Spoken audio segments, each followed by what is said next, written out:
when my boss took me to meet a major client at an upscale private lounge.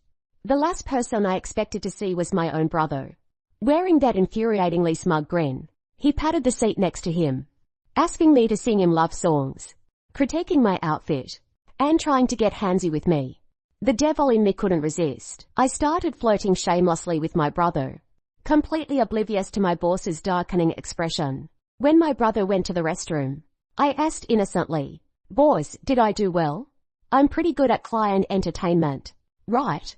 My boss looked like he was about to crack a molar. "Since you're so good at entertaining, why don't you just go home with him tonight?" When my brother returned, I leaned against him with a coquettish smile. "Mr. Jiang I'd love to come to your place tonight." My brother's face fell. "Dan, how did you know Mom made chicken soup tonight?"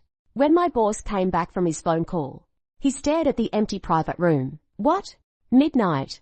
I woke up from my chicken soup-induced food coma to find 99 messages on my phone. "Ivy Jiang, I was joking. You actually went home with him. Get back here. Or don't bother coming to work tomorrow." "Just kidding. You're very capable. I've decided to give you a raise. Are you just looking for a sugar daddy?" "Fine. Cards on the table, my dad's the richest man in this city. I'm better looking than him and I have a six-pack. Come be with me instead." "Where are you?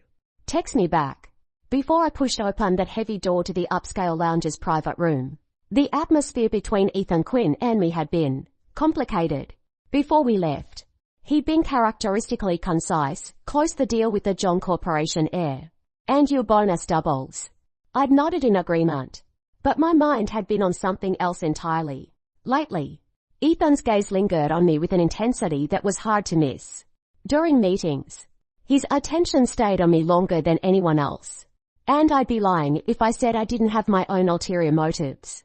So when I saw the man lounging on the sofa with his legs crossed and that irritating smirk and realized the John Corporation heir was none other than my own brother, Alex, a devious plan instantly formed. Though I had no idea why my brother was so eccentric that he'd conduct business meetings in a lounge. But whatever, I might as well roll with it and see if Ethan actually cared about me. Alex clearly spotted me too, sharp flashing in his eyes. Ethan had just started introducing me, "Mr. Jiang. This is one of our key employees, Ivy Jiang. Let's discuss the project first. We have several excellent proposals." Alex waved his hand dismissively, cutting him off and patting the seat beside him. "No rush." He spoke in that flirtatious tone I'd heard my whole life, the one that always made me want to punch him. "Well, well, this young lady is quite beautiful. Come sit next to me." I got it. This jerk was planning to roast me alive. "Fine, bring it on. Who could out-roast him?" "Not you, bro." I immediately plastered on a sweet fake smile and sat down beside him, completely ignoring Ethan's instantly darkening expression. "Hello, Mr. Jiang." Alex pushed his luck, lifting my chin to examine my face. "Dressed so lightly, aren't you cold? Young people these days need to take care of their health." I dodged shyly while keeping my smile fixed. "Thank you for your concern, Mr. Jiang. I'm not cold at all." Internally, I cursed him out 1,000 times. Just then, I heard a sharp, barely audible crack, the sound of knuckles being clenched. I glanced at Ethan. He was staring down at his whiskey, his profile a study in cold, hard lines. His jaw was clenched so tight it could have been carved from stone. That mischievous impulse inside me surged to life. "Mr. Jiang, let me sing you a song." I stood up, my voice dripping with sweetness as I deliberately drew out my words. "What would you like to hear?" As I went to select a song, I could feel two gazes boring into my back. One playful, one ice cold, practically piercing through me. I deliberately chose a sickeningly sweet old love song we used to listen to as kids. When I turned back around, Alex was clutching his stomach, his shoulders shaking suspiciously as he stood up with a twisted expression. "You to chat? I need to hit the restroom." "Ha ha, it's urgent." He practically fled, clearly having reached his limit, trying not to laugh. Once he left, only Ethan and his oppressive aura remained in the room. I immediately sidled up to him, close enough to catch the crisp scent of his cologne mixed with barely suppressed anger. "Boss." I tilted my head and blinked. "How did I do?" "I'm pretty good at client entertainment, right?" Ethan whipped his head toward me so fast we were almost nose to nose. His voice came out through gritted teeth. laced with barely controlled fury. Those dark eyes swirled with emotions I couldn't quite read. Since you're so good at entertaining clients, why don't you just go home with him tonight? Oh boy. The jealousy was strong with this one. Just as I was about to fan the flames further, Ethan's phone vibrated. He glanced at the screen, his brow furrowing instantly. He looked at me with a complicated expression, then at Alex, who was humming cheerfully as he returned.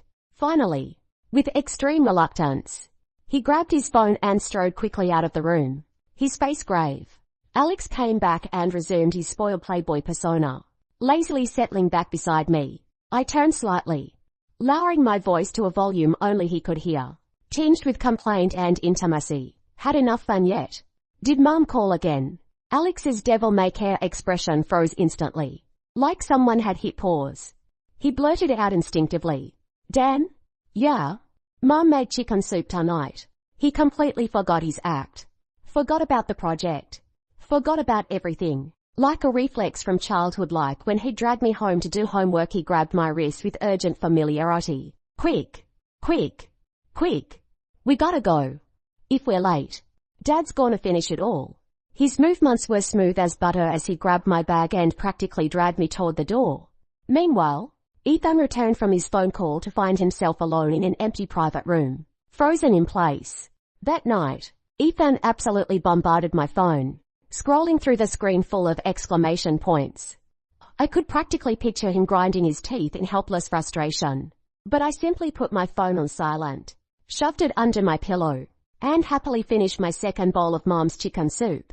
Honestly, I'd fought tooth and nail to get into Ethan's company, famous for its brutal hours and equally brutal paychecks, just to prove something to my annoying brother and my dad. Ivy Jiang, could thrive without the family money. Sure, Ethan's cold demeanor froze me out daily, but considering the salary and growth opportunities, totally worth it. The next day, I pretended I hadn't seen those 99 plus messages. I deliberately brought the chicken soup Mom made in a thermos to the office. Wow, Ivy, that soup looks amazing.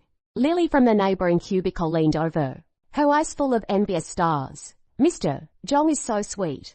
You just met last night and he's already sending you breakfast. Is this the start of some fairytale romance? I unscrewed the lid, releasing the rich aroma of chicken soup throughout the office. Taking a deep breath, I replied in a voice just loud enough for the entire office to hear, oh yes. Mr. Jiang said I worked so hard entertaining clients last night that he had his housekeeper wake up early to make this for me. An icy gaze immediately stabbed into my back like a knife. I didn't need to turn around to know who it was. That familiar oppressive atmosphere belonged to none other than Mr. Quinn himself. Ivy Jiang. Ethan's voice came from behind me, cold as a winter storm. The air around us instantly went silent. Lily immediately shrank back into her cubicle, pretending to work intently. I slowly turned around, wearing an impeccable professional smile. Good morning, Mr. Quinn. He completely ignored my greeting. Those bloodshot eyes bored into me, fury practically erupting from them. He walked up to my desk step by deliberate step. Slam! A thick folder crashed down on my desk with a deafening bang. Everyone in the office flinched. Since Mr. Jiang is so considerate of your hard work, Ethan enunciated each word like he was forcing them through his back molars. He leaned down, getting close, his voice dropping low but somehow even more threatening.